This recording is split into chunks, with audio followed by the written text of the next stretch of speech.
ลานังโยตยันโตวัฏฏโกเอรานาเรติมาหิโตอะระหะโตสัมมาสัมพุทโธเอโอตาติยิงคังอุปัฏฐานะเทนะ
ติทุกเข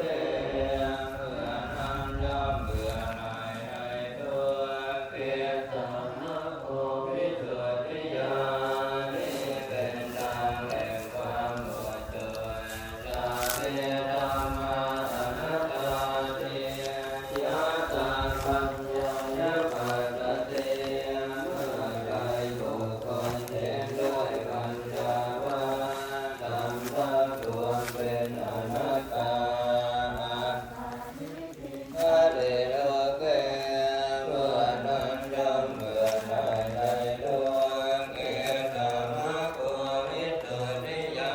ณนี้เป็นทางแห่งความหมดจดภาราเวปัญจขันธาขันธ์นับเปลภาราหาโลจะปุคาโลผู้นำของหนักไปคือบุคคล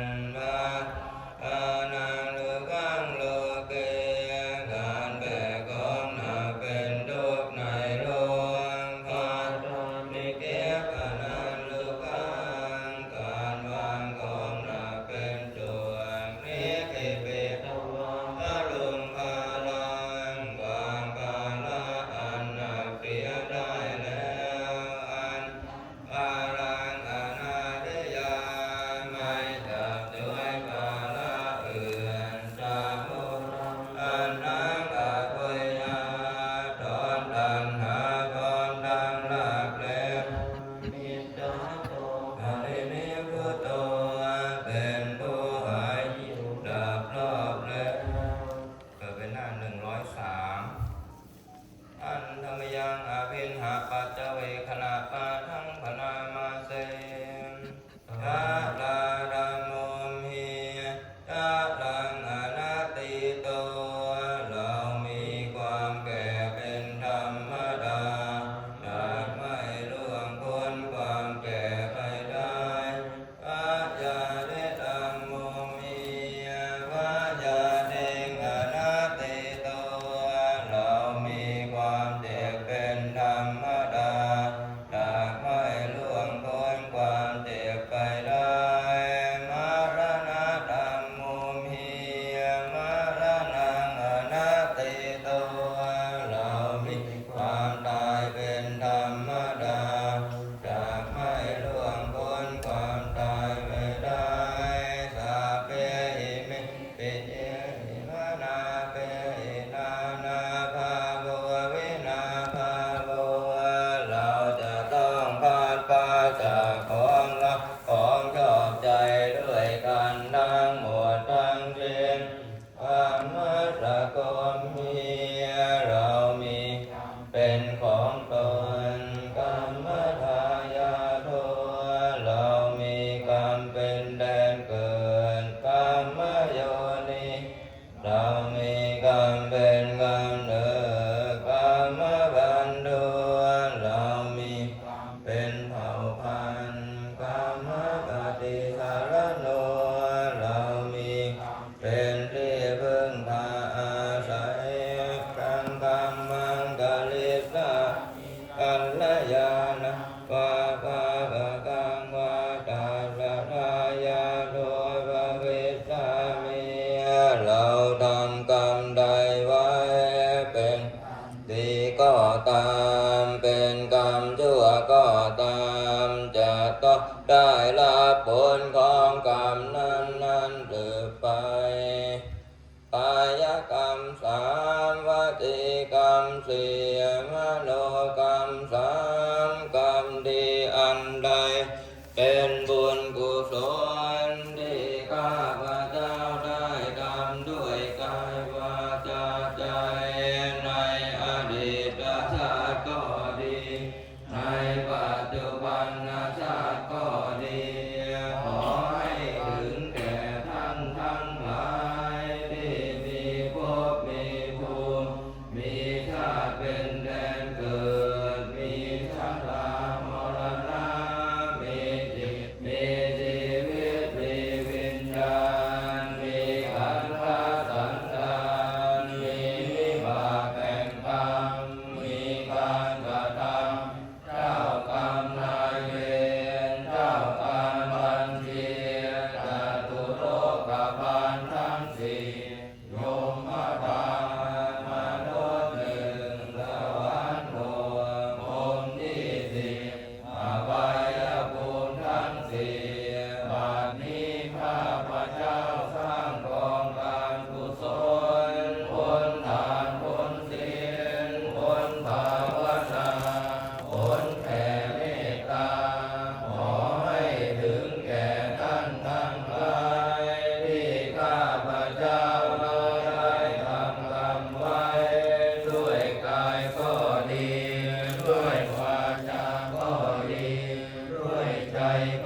ดี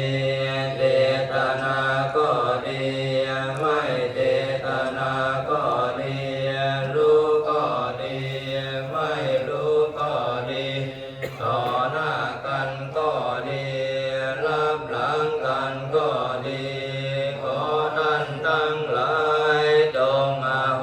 สิให้แก่ข้าพเจ้าตั้งแต่บัดนี้เป็นต้นไปอย่ามีเวรภัย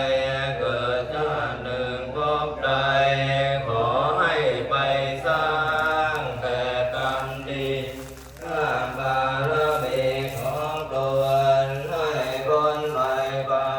นโลดล่วงบ่วงมาในอนาคตเรื่องหน้าโน้นเถิดทาวิเตติยังสัพพะสัพพะสาเรลวะเตติตังสาเรริกภาตุมหาโพธิพุทธะตุตังสัพพะลังสัพพะวันตามิพุทธังภวการเตนะนิโรธเก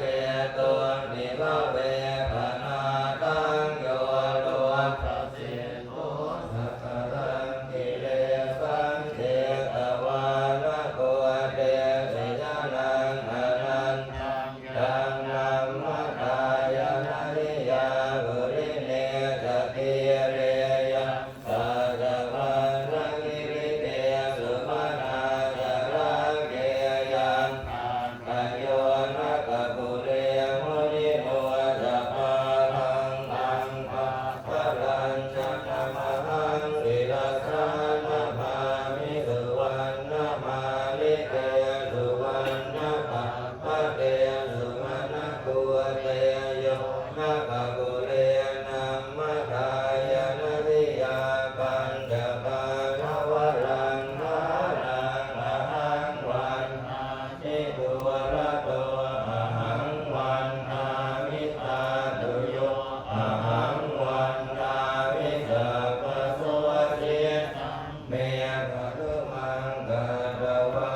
นามาพุทธัสสะภะคะวะลังกะภาวะตะเกตังทิสันตังธัมมาริราชตุปันทวะอาเสสังวินัยยังยันตุอนันตยินะเตนะสาวะสะโตเมตะเกเตนะสัจสัมพุทธพันธะเลทินะปัญญานาจามิ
พพะทุกข์สัพพะโศกสัพพะโรคสัพพะภัยสัพพะเคราะห์